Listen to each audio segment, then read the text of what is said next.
Alright folks, so I'm at Tuff-Gav's. Already set up the stuff. I want to do this one with him today. And this big Bowie. I really look forward to this one. That is a very pretty blade. I think it's gonna be a very pretty blade. And let me show you his shop now. I mean, his shop is big like my big bedroom and the shop and my man's cave all together. It's just huge, nice double garage. Shelving, drill, workbenches with everything, bandsaw, grinder. The grinder is amazing. I'm gonna show you some work with the grinder and I'll start grinding that stuff. It is really cool. Here's Mr. Tuff-Gav's himself. No face this time. People always get too excited when they see your face. Just like my ass. They like my ass. So let's see. Let's start this baby up. It's beautiful grinder. Very pretty. Sure.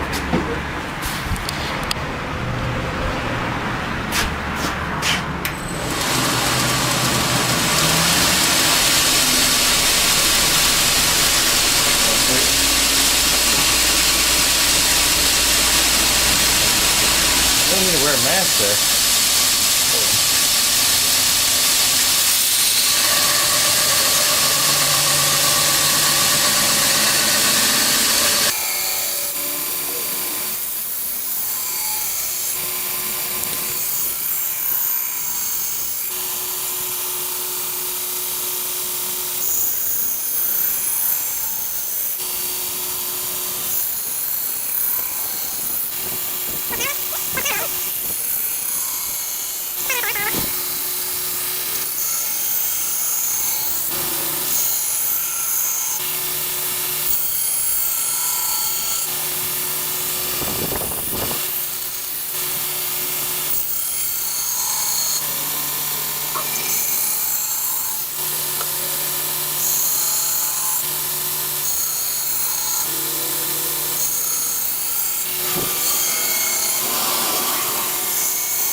Nice and quiet. That's my favorite part about it. Wow, it stops that quick, nice. Yeah. So what I did actually, I don't know if you do this the same way when you have the finished stuff. Grind that first bevel really steep. So now when I do this... That light there, that light glares real bit. So when I now start doing the cleaning the main grind, the main bevel, I prevent overheating this. So now I will blend the whole grind into this all the way until actually they pretty much meet at the edge or very close to the edge. I'm gonna try to do this one as I did the competition chopper, so it's gonna be almost flat and then very slight convexing. But doing this steep, kind of like a secondary bevel, this is pretty much how normal knife makers do this. Yeah. They leave it like this and then they just sharpen it with the secondary bevel. But I just remove the metal, so now when I'm grinding, the belt is not actually touching the thin edge that is easy to overheat, no? I don't know if you do it the same way. That's why I learned from Kyle and it works great. Especially when you don't have the grind. I flat grind and then I convex, then I do this and then I blend it together. Yeah. So it's a little different because when you have the speed adjustment, like you had the Johnson here, you don't really have to do this, but when you have grinders like I do and Kyle do, that go always full power, you want to do this because that helps you. You can run it more without actually still worrying about overheating the edge, the actual edge. You know, this whole the big chunk of metal still acts like a heatsink and it helps a lot. So now I'm gonna just, doesn't have to be on video, but I can do it. Yeah. This is gonna be interesting. Really fast to do. Really cool, kind of like a handsaw with the Bastianelli combination on the spine.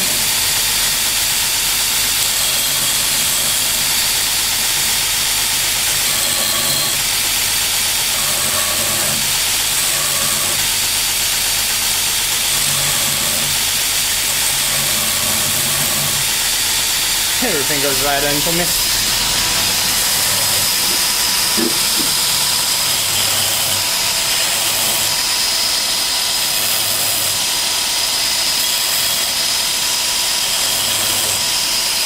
You like that? Yeah. And I would say turn it more downwards too. Like you started, yeah. I'm gonna do that at the... Oh, okay. You do this. Test it out. So this is so nice. I think I'm like gonna tie you down here and I'll take the grinder with me or something.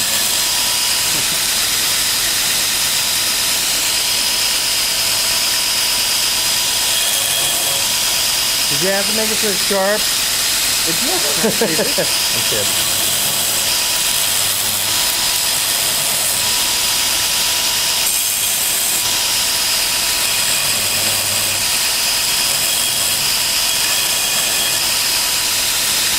Oh, that was ridiculous, man. It's gonna be really cool.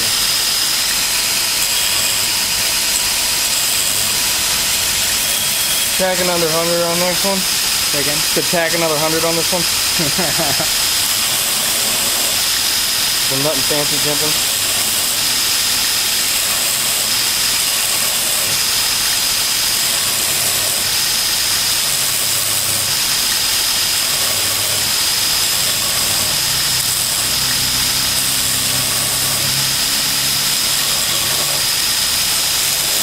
That's gonna be sweet.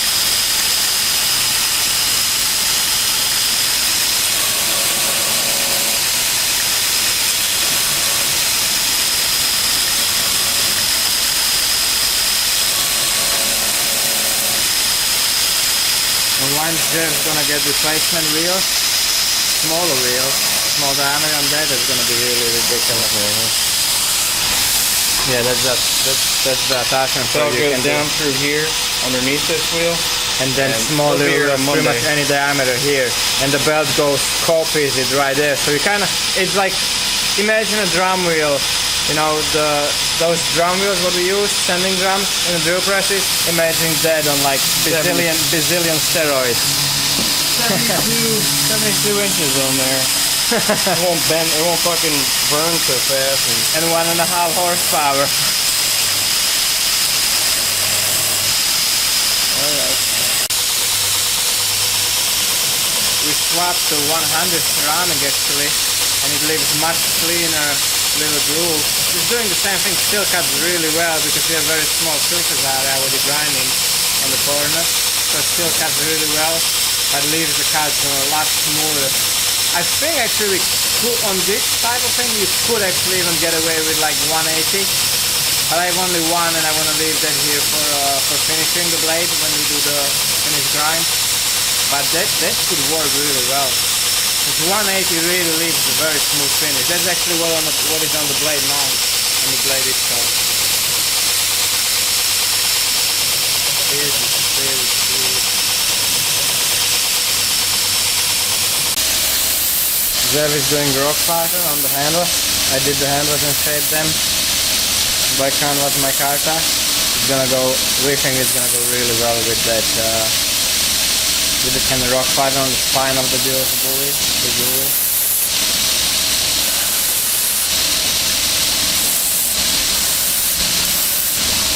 Are you gonna sandblast it afterwards?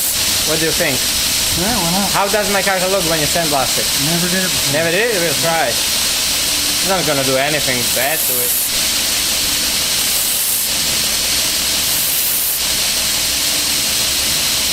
Oh, that's gonna be sweet. Yeah, and do them nice and shallow. Yeah, you can really do them deep anyway. That's gonna be nice. That will give just the look, but you're not gonna feel them since they are shallow. They won't bother in chopping and stuff like that. That's gonna be sweet.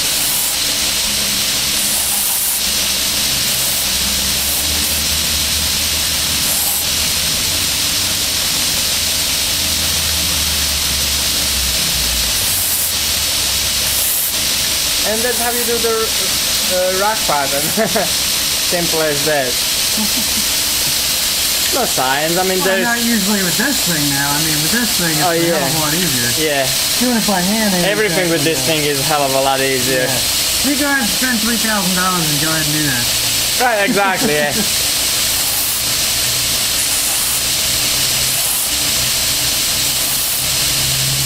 Rock pattern is not all that hard. It's kind of like pushing on.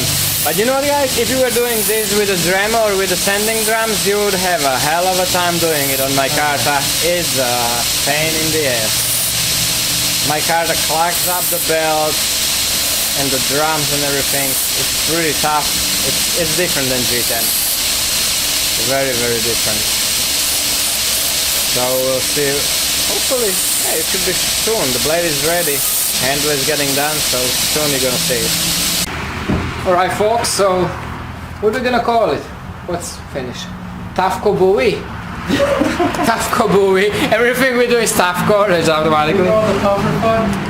And I think it came out beautiful. I know a lot of people like this blade, even when it was just raw metal, just shaped and ground.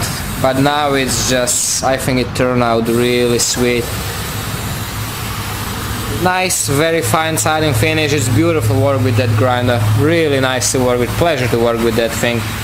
Now it has that kind of rock pattern along the whole spine, which is really cool, you know, from the handle up. And it has a black canvas micarta with the rock pattern, and I think that's really beautiful. Jeff did really nice work on it. It's immovable. It's comfortable in the hand. It has that handle like I do with the chopping grip in the back, and a nice choke up with the, you know, edge starting around here, so fairly close to the hand. And actually, if you do that over grip, you have it right here. Where's that infamous paper, Jeff? Over in the left-hand corner, under in the corner of the workbench there. Bottom, second shelf down. Oh, this? Yeah. That's that infamous paper. Oh, well and shit. Oh, this is nothing. Come on. I think my fingernails could cut this. Hey, that shit that the one I grind the AEB was totally cut it. It is sharp. There's one spot here that I didn't go crazy, but we want to acid dip this once I get home, because Jeff doesn't have acid here now. We want to do acid dip on this to give it like a black, huh? I said not that kind of acid. We want to do the kind of like a black. We think it will be nice with that, you know, black canvas micarta handle. We think it will be nice, and also it will provide the rust resistance on the A1. O1, sorry. It's O1. This is the thick one, 3/8 thick, but it is sharp. I always say, like, Jeff needs to have like Gavco logo on his knife, and it's gonna be sharp. It's nice. You did the beautiful work on this, bro. And it was fun making this. Hopefully we can manage to do something more. But this is a big piece, and we're gonna go try to chop some stuff with it now. I bought some 2x4s, and we're gonna have some fun.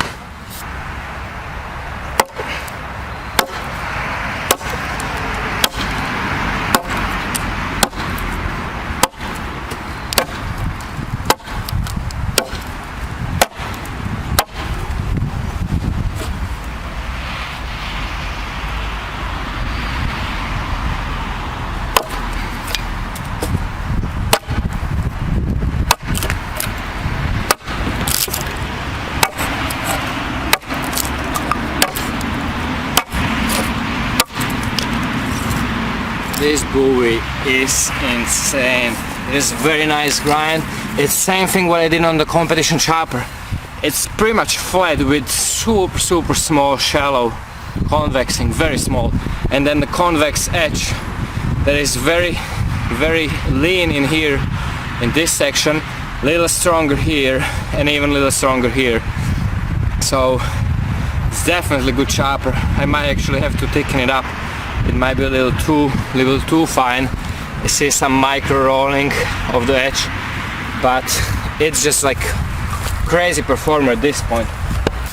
Thanks for watching, guys. Take care, stay safe, and remember, don't cut yourself.